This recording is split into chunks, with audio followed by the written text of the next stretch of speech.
Isso aí, galerinha, bom dia a todos. Vamos começar então. Tu vê, né, cara, por mim eu ficaria só falando de fenômenos durante a aula, como um colega sempre fala, mas a gente tem que fazer a parte matemática, a gente tem que fazer a parte mais técnica também, né?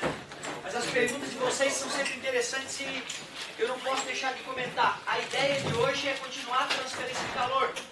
Uma aula eu gastei falando um pouco mais de convecção, aula passada eu revisei convecção, é o calor transmitido por massa se movimentando. Massa aquece e vai se deslocando para o lugar frio, esfria e se desloca para o lugar quente, aquece, se desloca para o lugar frio. E é este movimento de massa que carrega o calor. Portanto, só ocorrerá em estados físicos que permitem o movimento de massa. Sólidos não permitem. Vácuo não tem nem massa. Portanto, a convecção não existe nos sólidos, nem existe no vácuo, só em gases e líquidos. O vento é a convecção. O ventilador aumenta a convecção. Radiação ou irradiação. Calor transmitido por ondas eletromagnéticas. Todas as ondas podem transmitir calor. Onda de rádio pode transmitir calor. Só que agora tem ondas de rádio atravessando o nosso corpo. E nós não estamos ficando aquecidos por isso. Justamente porque a onda está atravessando o corpo, não está sendo absorvida por ele. Mas se nós usarmos aquelas antenas poderosas e jogarmos muita radiação para a parte alta da atmosfera terrestre, essa radiação pode interagir com a ionosfera. Já vou explicar mais ou menos o que é a ionosfera. E a gente pode ter uma alteração da temperatura naquela região da atmosfera. Então tu vê, ondas de rádio pode transmitir calor, mas é a quantidade ínfima. Raio-X pode transmitir calor. Mas o grande nome da transmissão de calor por radiação chama infravermelho, que até ganha o nome de ondas de calor. E todo o corpo emite infravermelho o tempo todo. E vai emitir mais infravermelho quanto maior for a temperatura. Lei de Wien, é a lei de Wien que diz isso. Comprimento de onda vezes a temperatura em Kelvin é igual a uma constante. Aumenta a temperatura, diminui o comprimento de onda, que é o mesmo que dizer que aumenta a frequência. Nós vamos estudar ondas futuramente. Uma onda é uma perturbação que se propaga em determinado meio. Se eu sou uma onda e vou para lá, eu posso ter uma velocidade lenta, dependendo do meio de propagação, eu posso ter uma velocidade maior. Mas uma coisa que não muda quando a gente fabrica uma onda, quando a gente gera uma onda, é a frequência dela. A frequência dela não muda. Então, se eu gerei uma onda de rádio numa antena, ela vai ter uma frequência, 100 MHz. Se essa onda passa do ar para a água, por exemplo, ela vai diminuir de velocidade. E aí nós conseguiríamos perceber o que acontece com o seu comprimento de onda. Inicialmente ele estava rápido, e de repente eu diminuo a velocidade.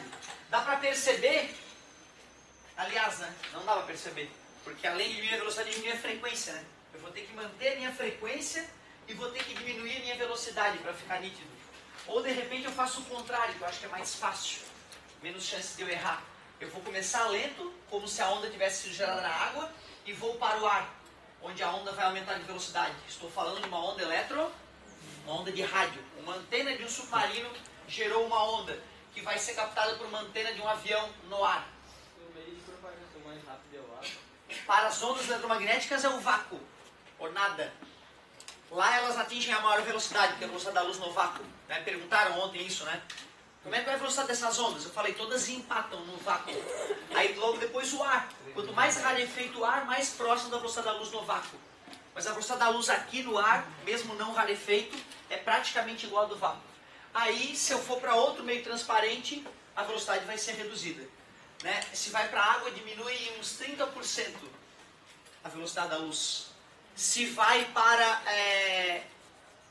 o vidro, um pouco mais, quase 50% da queda já da velocidade. Se for cristal, aí a velocidade cai bastante mais, cai para 20% do que era, cai 80% a velocidade da luz dentro de um cristal. Vamos tentar de novo. Então, eu tinha baixa velocidade, e aí aumentei a minha velocidade. Agora ficou nítido que quando a velocidade de uma onda aumenta, o que aconteceu com o seu comprimento de onda, que é a distância entre duas cristas? aumentou. Para uma onda que tem a mesma frequência, se a velocidade dela aumenta, o comprimento de onda aumenta. Se a velocidade dela diminui, o comprimento de onda diminui. O comprimento de onda é aquela distância entre duas cristas. Nós vamos chamar de crista a parte mais alta da onda. Vamos chamar de vale a parte mais baixa da onda. Agora, quando eu te falei do espectro eletromagnético, que começava com as ondas de rádio, depois tinha as micro válvulas eletrônicas especiais, depois tinha o infra, luz e ultravioleta. É o átomo que gera esse tipo de radiação. O próprio movimento dos elétrons em volta do núcleo atômico faz com que o átomo emita essas radiações. Infravermelho vem de várias camadas. Luz vem da casquinha. Ultravioleta vem das regiões mais internas do núcleo, próximo do núcleo atômico. Essas radiações são geradas na eletrosfera pelo movimento dos elétrons em torno do núcleo atômico. E depois do ultravioleta, raio-x acelera elétrons em alta velocidade e faz bater numa placa metálica. Quando ele desacelera, ele libera raio-x. Se eu acelerar, se a frequência for ainda maior, aí sim a gente tem os raios. Onde é que vem os raios gama? Processos de fusão e fissão nuclear, tipo bomba atômica, tipo Sol. O raio-x pode cegar. O raio-x pode cegar definitivamente, pode parar o coração, pode matar as células da pele, pode matar a pessoa de maneira geral, certo? Depende da quantidade, tem dois tipos de raio-x que a gente... Boa tua pergunta, se ele pode interferir diretamente com a retina, né, danificar a retina na hora, instantaneamente, como um flash de raio-x. Eu acho que se ele for suficientemente duro, sim. Raio-x duro é aquele de alta energia, onde eu acelero os elétrons muito antes de fazê-los parar. Ele é usado na indústria para radiografar bloco de motor de carro, para fotografar chapa de aço e ver se dentro dela tem trinca, certo? Então tu vê, a gente usa, esse raio-x ele é tão poderoso que ele atravessa inclusive aço, certo? O raio-x que a gente usa na medicina é chamado raio-x mole. Ele é um raio-x gerado com um elétron que não foi tão acelerado. Então ele não é tão energético, então ele não é tão penetrante. Então ele não é tão nocivo, não é tão energético. Mas eu acredito que se a gente jogasse muito raio-x em uma pessoa, em uma quantidade muito absurda, a gente poderia ter efeitos instantâneos nela, certo? Como cegueira. Eu acho que sim, mas eu não tenho certeza. Não estou inseguro de responder. Eu agradeço a pergunta, amigo. Ô, galerinha, tu vê, né, cara, eu acabei falando muito mais do que eu pretendia falar de ondas eletromagnéticas. Por quê? Porque a nossa feira de ciência vai falar sobre isso, né? Se tu der essa noção para as pessoas de que desde as ondas de rádio, as de menor frequência e, portanto, maior comprimento de onda, até as ondas de raios gama de maior frequência e, portanto, menor comprimento de onda, certo? Porque se essas ondas todas têm a mesma velocidade, porque aqui a velocidade mudou, né? Para essa onda que eu desenhei, a frequência era constante, aí a velocidade era menor, porque estava se propagando na água, por ser uma onda eletromagnética, e aí ela foi para o ar, a velocidade no ar era maior. Então a velocidade aumentou, né? Concorda comigo? Como a velocidade aumentou, o comprimento de onda aumentou. Isso porque a velocidade aumentou, a frequência permaneceu constante, era uma mesma onda. Agora, se eu fosse observar a onda ultravioleta e a onda a onda de rádio e os raios gama apostando uma corrida no vácuo, eles iam empatar, concorda comigo?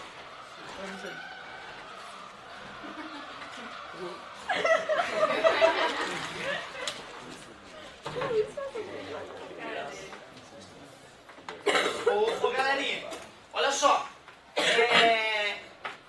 Se eu vou ver uma onda de rádio e um raio gama apostando corrida no vácuo, quem ganha? É a mesma velocidade. Só que o raio gama tem altíssima frequência e a onda de rádio menor frequência, certo? Então se eu vou fazer uma onda de alta frequência e uma onda de baixa frequência com a mesma velocidade, fica nítido, né, que a onda de alta frequência tem comprimento de onda pequeno e que a onda de baixa frequência tem comprimento de onda grande. O comprimento de onda dá, por exemplo, indicação de o quanto a onda pode contornar obstáculos. Ondas de grande comprimento de onda podem contornar obstáculos grandes. As ondas de rádio podem atravessar montanhas, dependendo do tamanho da montanha. Agora, um raio-x ou um raio gama, ele pode contornar pequenos obstáculos, obstáculos atômicos. Por isso que ele consegue driblar a estrutura dos materiais e ser mais penetrante. Certo? Essas noções de radiações eletromagnéticas são muito importantes. E saber que a luz é uma pequena faixa bem no meio dessas radiações eletromagnéticas. Desculpa a demora. A fórmula da frequência. Que bom que tu me perguntou isso. Fórmula da frequência. Primeiro, já vou atender aí atrás. Já vimos fenômenos repetitivos juntos. Movimento circular uniforme, lá no primeiro ano. É um fenômeno repetitivo. Período, tempo que demora para completar. Frequência, número de voltas executadas em uma unidade de tempo. Tesão igual a 1 sobre F. F igual a 1 sobre tesão. O produto da frequência pelo período é 1. Lembra disso, esse detalhezinho? Uma onda é um fenômeno repetitivo para quem está parado e vê a onda passar. Quem está parado e vê a onda passar, se fosse assim, né? O tsunami chegando. E aqui o mar ainda, a galera tomando banho feliz sem saber que o tsunami está chegando. Se tu tá ali parado e vê o tsunami passar, tu vai ver o mar se transformando em crista e vale do teu lado. Crista e vale, tu vai ver a onda se repetindo. Se tu corre do lado do tsunami, tu vê sempre uma crista, por exemplo. Meu Deus, a crista está indo. Então tu vê, né? Para quem está parado lá da onda é um fenômeno repetitivo. Para quem está correndo lá da onda é um fenômeno estático, aparentemente, né? A crista vai avançando junto contigo. Aí, cara, se nós fôssemos ficar parado olhando a onda passar, o tempo que demora para a crista se transformar em vale e voltar a ser crista, para a onda se repetir, chama período. Se eu conto quantas vezes isso aconteceu em um segundo, chama Então, tu vê, período e frequência é a mesma coisa para qualquer fenômeno repetitivo. Período, o tempo que demora para a coisa se repetir. Frequência, quantas vezes a coisa repetiu em uma unidade de tempo. Tudo bem? O que é o lambda da onda? Ah, você já falou que o lambda ali, que é o comprimento de onda, é a distância entre duas cristas consecutivas ou entre dois vales consecutivos. Mas também seria legal tu saber que o comprimento de onda é a distância que a onda avança ao completar uma oscilação. Como assim, professor? Imagina mais uma vez o mar aqui, agora não é tsunami, é uma ondinha amistosa. Tu vai lá, tira uma foto desse dia do mar e através da foto, por semelhança de triângulos, tu descobre que a distância entre duas cristas era 2 metros. Ah, professor, é isso que eles falam então, que o mar está com 2 metros? Não. Quando eles falam que a onda está com a ondulação de 2 metros, eles estão medindo a amplitude, que é a distância do mar parado até o ponto alto da onda. Certo? É aquilo que seria a amplitude da onda, então. Isso aqui que eles medem geralmente sobre isso, está preocupado com isso aqui. Certo? Mas vamos supor que tu está vendo uma onda no mar e tu sabe que o comprimento de onda dela é 2 metros. Tu está ali parado e vê ela se repetir, né? Vê a crista se transformar em vale e voltar a ser crista.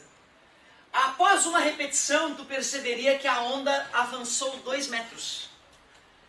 Comprimento de onda, além de ser a distância entre duas cristas ou entre dois vales consecutivos, é também a distância que a onda avança ao completar uma oscilação, uma repetição. Se eu tenho, por exemplo, um comprimento de onda de 8 metros e eu estou parado ali do lado, a onda estava aqui, tá vendo? Aí eu vejo a onda fazer isso, ó. Voltou à posição original. Uma repetição. Quantos metros a onda vai ter avançado? 8, ela vai estar 8 metros para frente agora. Certo? No laboratório é muito fácil detectar isso. Perceber que a cada oscilação a onda avança lambda metros. Como assim, professor? Avança um comprimento de onda. A gente representa o comprimento de onda pelaquela letra grega, lambda.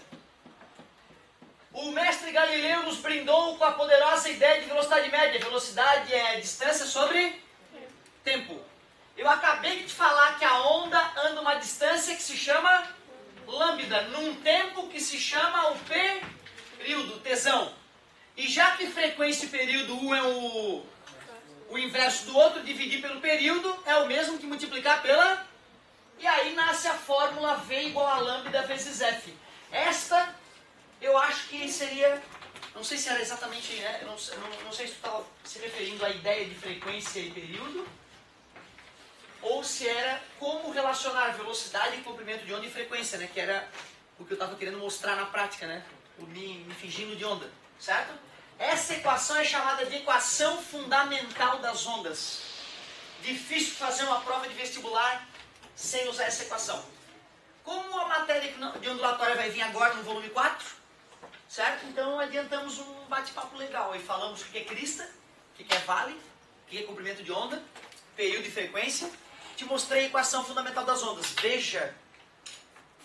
A galera faz umas piadinhas com essa fórmula aqui, né? Eu tenho um colega meu que fala, vamos lamber feridas. Pois é, né? Apesar da viva ser cicatrizante, é uma situação emergencial para tu lamber ferida, né? Já vi colega falar, vamos lamber facas. Coisa louca, né? Lamber faca, uma coisa meio maluca, mas tudo bem. Me lembro da piada da Gorete. E também tem, quando eu comecei a dar aula, eu inventei a piada idiota, veja o que uma lambida faz. É mais divertido, né? Veja o que uma lambida faz. Fala, meu querido, divertido. Fala. Tem algum material que uma dessas ondas não passe? Sim, na verdade, dependendo da quantidade de chumbo, por exemplo, ou mesmo a quantidade de terra, a radiação já não vai conseguir atravessar mais, ela vai ser bloqueada, ela vai ser absorvida. Por isso que se nós queremos detectar partículas de altíssima energia, chamadas neutrinos, que o Sol emite, a gente bota os detectores a quilômetros abaixo da Terra ou a quilômetros abaixo do mar, para que a gente tenha certeza que nenhuma radiação eletromagnética dessas que a gente citou está atingindo os detectores. Tu vê, né, cara, a gente descobriu recentemente que tem partículas muito menores que os átomos, oriundas do Sol, né, ou de outras estrelas, que atravessam o nosso corpo agora numa taxa absurda. Nós estamos sendo atravessados por partículas, né, os neutrinos infinitesimais. Então, quando a gente quer detectar os neutrinos, para não nos confundir com outros tipos de radiação, a gente bota os detectores ou embaixo da Terra, grandes distâncias, grandes profundidades, ou embaixo do oceano, grandes profundidades. Então, mesmo a água, em grandes quantidades, acaba absorvendo todas essas radiações, não deixa mais passar nada. Certo? Boa pergunta. Cara, que noções legais que eu te dei de eletromagnetismo, de radiações eletromagnéticas. Tudo isso por causa da radiação. Tudo isso para entender um pouco melhor como é que o calor é transmitido por radiação eletromagnética. Eu ainda quero comentar o efeito estufa e a radiação do corpo negro, para fechar a radiação. E ainda falta a condução. Fala, meu amigo. Eu fiquei confusa. Se a velocidade, tipo assim, se eu colocar as duas vão chegar juntas, digamos assim. Mas o comprimento de onda de uma é menor que o comprimento da outra. Uma rejecção vai ter que ser mais rápida em uma do que na outra. Isso, por isso que a frequência, quanto maior a frequência, menor o comprimento de onda. Eles são inversamente proporcionais. Mas aí eu não entendi qual dos dois vai ter que ser mais rápido. Não, a velocidade é a mesma. Então assim, isso aqui era uma onda FM, por exemplo. Certo? E isso aqui era um raio-x.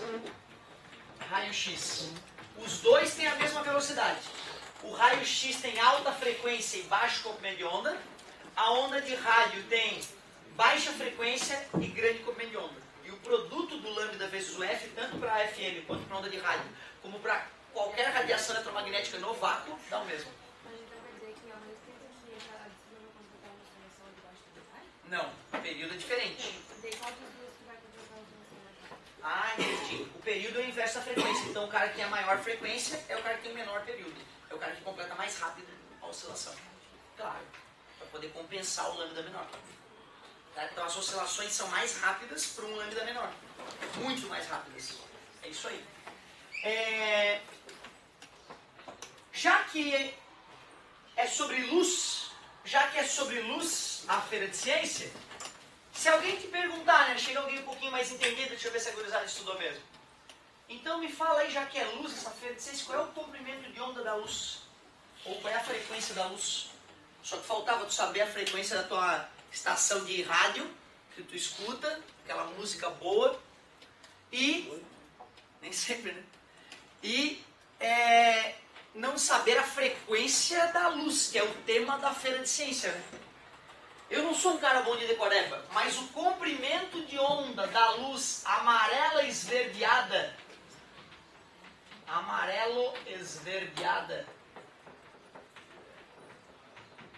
não sei se existe essa palavra,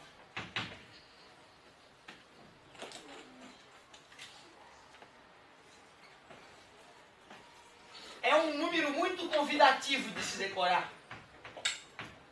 Quase. Nanômetro. Esse é o comprimento de onda da luz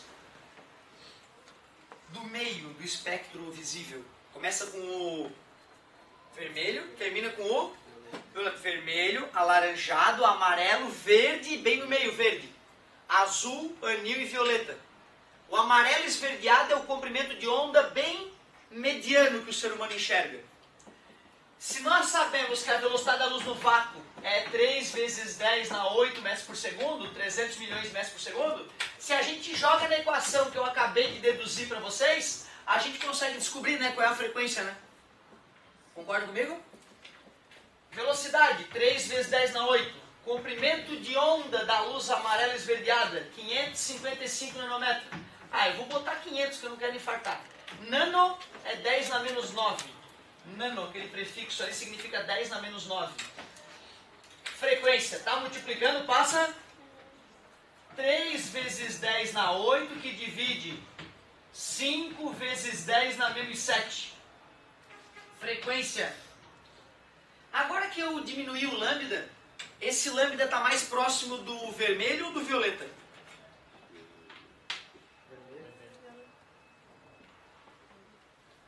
Violeta, né? Porque a frequência aumenta, o comprimento de onda diminui. Certo? É o tema da aula de hoje, né? Que não é o que está na apostila, né? Não estou dando aquela aula da apostila, né? Estou indo muito além daquilo. 3 dividido para 5, 0,6. 10 na 8 dividido por 10 na menos 7, 10 na 15. Frequência é 6 vezes 10 na 14 Hz.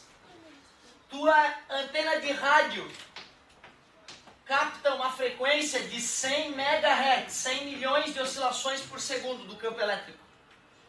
Teu olho é uma anteninha que capta frequências que 1, 2, 3, 4, 5, 6, 7, 8, 9, 10, 11, 12 Hz. Porra, que antena poderosa essas células na retina, né? Que captam essa frequência assustadora do campo elétrico. Os elétrons lá na retina estão saculejando 1.000, 1.000.000, bilhão, 600 trilhões de vezes por segundo. O elétron vai e volta 600 trilhões de vezes quando fala O mundo microscópico é uma doença. É inacreditável, né? Como é que as partículas do nosso corpo reagem ao mundo. Quase inacreditável. Então se te perguntarem, sim, é luz, né? É sobre luz, sobre luz. Qual é a frequência não luminosa? De repente chega uma criança, né, querendo te avacalhar e tu responde 600 trilhões? Deixa eu ver. 1.000, bilhão, 600 trilhões de oscilações por segundo. 600 trilhões de hertz. Na ponta da língua. 600 trilhões. Comprimento de onda aproximadamente 500 nanômetros. Se tu quiser, né, 555 nanômetros. Como é que a gente sabe então qual é a maior e a menor frequência que dá para enxergar? A gente considera que é mais ou menos 20% disso. Então tu vê, soma 20% disso, nisso, diminui 20% disso, tu acha o maior e o menor lambda que a gente enxerga. Joga no vejo que uma lambda faz, sai a velocidade da luz no vácuo, descobre a maior e a menor frequência que o ser humano pode enxergar. Certo? Então, uma referência legal aí para tu ter algum argumento para falar um pouco mais sobre a luz. Luz, maldita luz. O que acontece se tu bota um infravermelho, por exemplo, numa frequência dessa? Tem como? Na verdade, o infravermelho é o elétron agitando, vibrando, em volta do núcleo atômico, numa frequência específica. Uma frequência um pouco menor que aquela. Certo? Aí é infravermelho.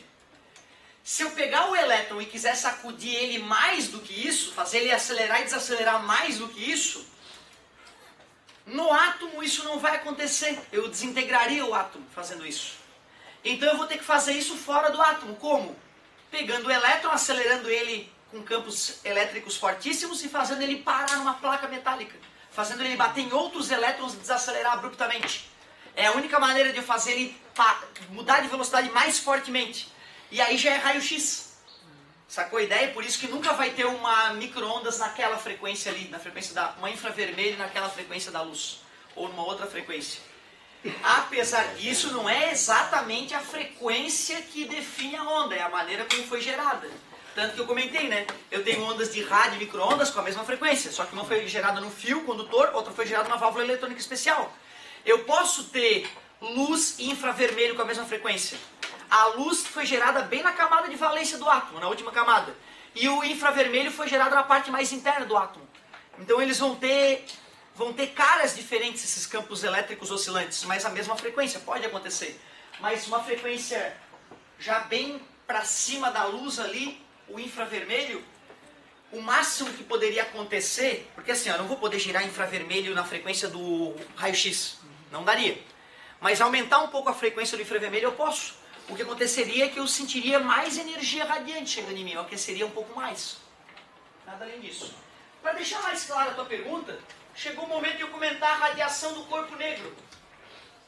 O que é o branco mesmo? Branco é o corpo que reflete todas as cores. Professor, são todas as cores, as luzes ou todas as radiações? Aí é que tá. Eu só estou vendo as luzes. Mas deve ser um indicativo de que o infravermelho também esteja sendo refletido. Já que o vermelho está sendo refletido. O ultravioleta deve estar sendo refletido também, porque o violeta vai ser refletido. Então tu vê, o branco reflete todas as cores, porque eu só vejo as cores. Mas é um indicativo de que os corpos brancos são melhores reflectores de outras radiações, inclusive infravermelho e ultravioleta, do que corpos negros, corpos escuros, são corpos que absorvem radiação. E se esse corpo está absorvendo radiação, qual é a consequência quando um corpo absorve radiação? Esquenta. Se ele absorve radiação, essa radiação se transforma em aumento de temperatura. Aí a galera começou a filosofar. Será que existe na física um corpo que absorve toda a radiação que o atinge? Olha, se não existe, vamos criar essa ideia. O que aconteceria se eu sou um corpo perfeitamente negro? Leia-se. Qualquer maldita radiação que atinge o meu corpo é absorvida, toda. Qualquer radiação, das ondas de rádio, os raios gama, atingiu o meu corpo, eu absorvo. O que aconteceria com a minha temperatura se isso existisse? Tenderia a aumentar até o infinito. Se eu estou só absorvendo, minha temperatura tende ao infinito. Não existe nenhum corpo na natureza que a temperatura esteja tendendo ao infinito. Aparentemente. Não sei se o buraco negro poderia ser considerado um corpo negro, mas acho que é a melhor ideia, né? Melhor exemplar que nós temos de um corpo negro. Boa colocação. Não, mas peraí. A temperatura do buraco negro, a medida daqui da Terra, né? Não está tendendo ao infinito, aparentemente. Portanto, se existe esse corpo que absorve toda a radiação, ele também tem que emitir depois que ele absorveu. Porque se ele não emitir depois que ele absorveu, a temperatura dele tende ao infinito. Tu vê, né, cara, quando os físicos criaram a ideia de corpo negro, eles tiveram que perceber que se existe um corpo que absorve bastante radiação, ele é um bom absorvedor de radiação, ele obrigatoriamente também tem que ser um bom emissor. Porque se ele não emitir aquilo que ele absorveu, a temperatura dele tende ao infinito. Isso é absurdo. Cara, que loucura! Corpos negros absorvem radiação, mas também emitem mais radiação do que corpos claros. Uma superfície metálica espelhada, ela brilha quando tu bota ela no sol. Aquela coisa que está voltando para o teu olho, não é que ela está emitindo, né? Ela está refletindo. Emitir é absorver e emitir a partir do seu interior. Então tu vê, um corpo pintado de preto colocado no sol, ele vai aquecer mais rápido do que um corpo espelhado colocado no sol. Aceitável? Mas se eu pego esses corpos com a mesma temperatura, um preto e outro claro, pintado de branco ou espelhado, e coloco esses corpos na sombra, quem esfriará mais rápido? O preto, porque o preto absorve mais, mas também emite mais. Todo o corpo que é bom absorvedor de energia também tem que ser um bom emissor. Corpos que são maus absorvedores são maus emissores. mas podem ser bons refletores. Tu tá vendo a diferença, cara, da radiação bater e voltar, refletir na casca, e da radiação bater, aquecer o corpo, e depois que o corpo absorveu, ele emitir das suas entranhas a radiação de novo. Certo? Corpo negro. Corpo negro é o absorvedor ideal de energia. Absorve toda a energia radiante incidente. Olha que bonito que ficou. Radiante incidente. Automaticamente, já que ele é o melhor absorvedor que existe de energia, ele é o melhor emissor.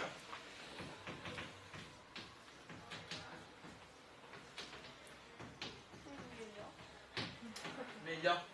É o melhor emissor de radiação.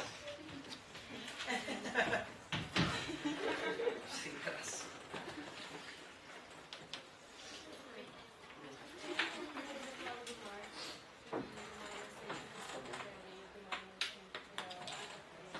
Pois é, quando... Que bonita observação. Quando eu falei do corpo pintado de preto e do corpo espelhado colocado ao sol, eram feitos de mesmo material. Porque senão não vai ser só a energia absorvida ou refletida que vai interferir no fenômeno. Se eu coloco corpos feitos de materiais diferentes, vai ter o calor específico interferindo na temperatura final, né? Então, quando eu olho o mar e olho a areia, a colega pensou, peraí, a areia sendo branca, deveria demorar mais para esquentar do que o sol, do que o mar, que não é branco. Porém, a gente poderia questionar, mas a superfície do mar é espelhada a ponto de eu me ver nela, e a superfície da areia não. Mas o fator principal para a areia esquentar primeiro é o calor específico do silício, principal componente da areia, ser muito baixo, 0,0 alguma coisa. Enquanto o calor específico da água é 1, né, quase 100 vezes maior. Então, esse é o principal motivo, certo? De a areia esquentar mais rápido, apesar de ser branca e refletir bastante radiação que incide nela.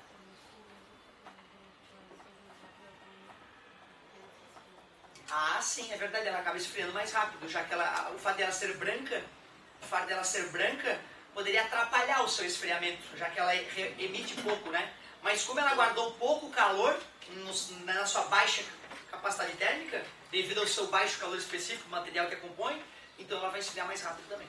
É isso aí.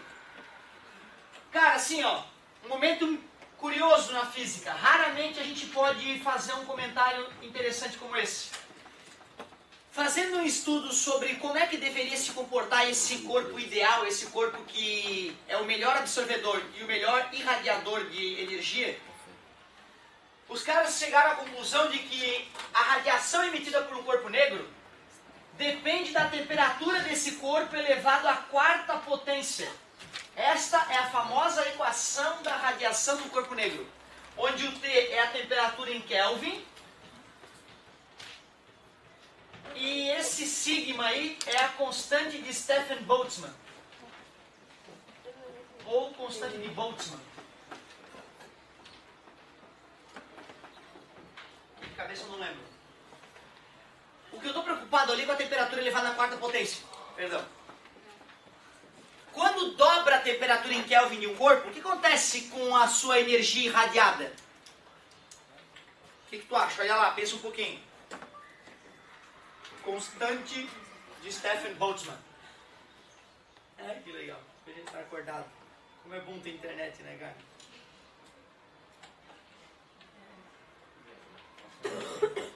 E aí? Dobrou a temperatura. Quantas vezes mais energia irradiada?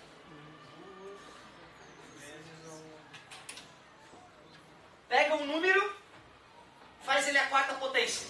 Dobra ele e faz ele a 4ª potência. Ele vai dobrar? Não, né? Porque ele dobrou, tu vai fazer ele, vezes ele, vezes ele.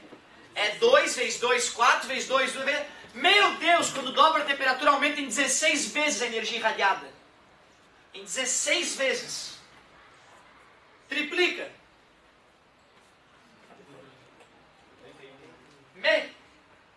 3 vezes 3, 9 vezes 3, 81 vezes mais energia irradiada. Só que é triplicar em Kelvin, tá? É tipo sair de 250 Kelvin, que é um dia frio, e ir para 750 Kelvin. certo? Que é a morte. Beleza? Então assim, para nossa vida não é ir de 10 para 20 graus Celsius, tá, cara? A temperatura em que, de qualquer forma, é assustador, né? É o único momento que eu tenho o prazer de elevar a quarta potência na física no ensino médio. Em nenhum outro momento vai acontecer isso. Vai acontecer elevado à terceira potência, que era a lei de Kepler, lembra? O período do planeta elevado ao quadrado dividido pela distância média do planeta ao Sol elevado ao cubo é uma constante. Era elevado à terceira potência, agora é elevado à quarta, pessoal.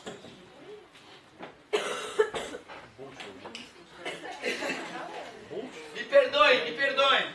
Ó, a constante de Boltzmann, 5.6. Olha só, cara, a precisão que os animais divulgam a constante. Vezes 10 na menos 8. Watt metro quadrado por metro quadrado Kelvin na quarta. Essa é a constante de Boltzmann. Um número pequenininho. Professor, mas peraí, cara, como é que fabrica uma fórmula para calcular a energia irradiada por um corpo que nem existe? Que babacas, professor. O cara faz uma fórmula para calcular quanta energia um corpo irradia. Só que esse corpo é um corpo hipotético, que só existe na mente dos físicos. Mas calma, essa ideia nasceu para tentar explicar o mundo real. A gente primeiro idealizou esse mundo, e na prática os corpos não são negros, os corpos são ditos cinzentos. Como é que eu calculo a energia irradiada por um corpo cinzento? É só tu pegar a energia do corpo negro, podemos chamar até de I0, e multiplica isso por uma constante. Essa constante é quantos por cento da radiação do corpo negro esse corpo cinzento gera. Um corpo, na prática, pintado de negro e colocado ao sol, sei lá, vai ter um K de 0,8, de 0,7, vai reagir 70% parecido com o corpo negro. Se eu deixo a superfície dele espelhada, metal polido, por exemplo, aí aquele K fica bem baixo, fica 0,1 ou até menos.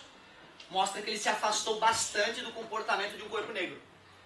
Não lembro assim de ver o vestibular cobrar cálculo, entendeu? Mas a noção de que dobrando a temperatura aumenta 16 vezes a energia irradiada, triplicando a temperatura aumenta em 81 vezes a energia irradiada, essa noção pode ser importante.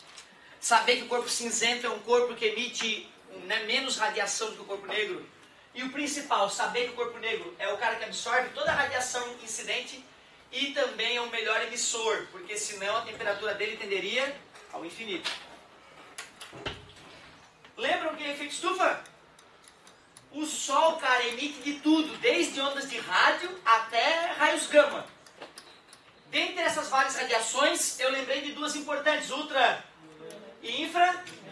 A atmosfera, ela é transparente ao ultravioleta, praticamente. Pouco ultravioleta é filtrado. Uma parte dele já é filtrada pela atmosfera. Mas grande parte dele atravessa. O infravermelho e outras radiações são bastante filtradas. Senão o banho de sol seria mortal. Sem a atmosfera e a magnetosfera terrestre, que nós vamos fazer um comentário ainda sobre isso, o banho de sol seria mortal. O astronauta não pode tomar um banho de sol se não estiver bem protegido fora da atmosfera terrestre, porque a atmosfera terrestre é um senhor protetor. Só que o ultravioleta bomba, passa pra caramba. Esse ultravioleta atinge a Terra e faz com que a Terra fique Só que ela fica aquecida a ponto de brilhar em ultravioleta? Não, né? Ela emite infra. Só que esse infravermelho, que foi já bloqueado parcialmente na entrada, também vai ser bloqueado na saída.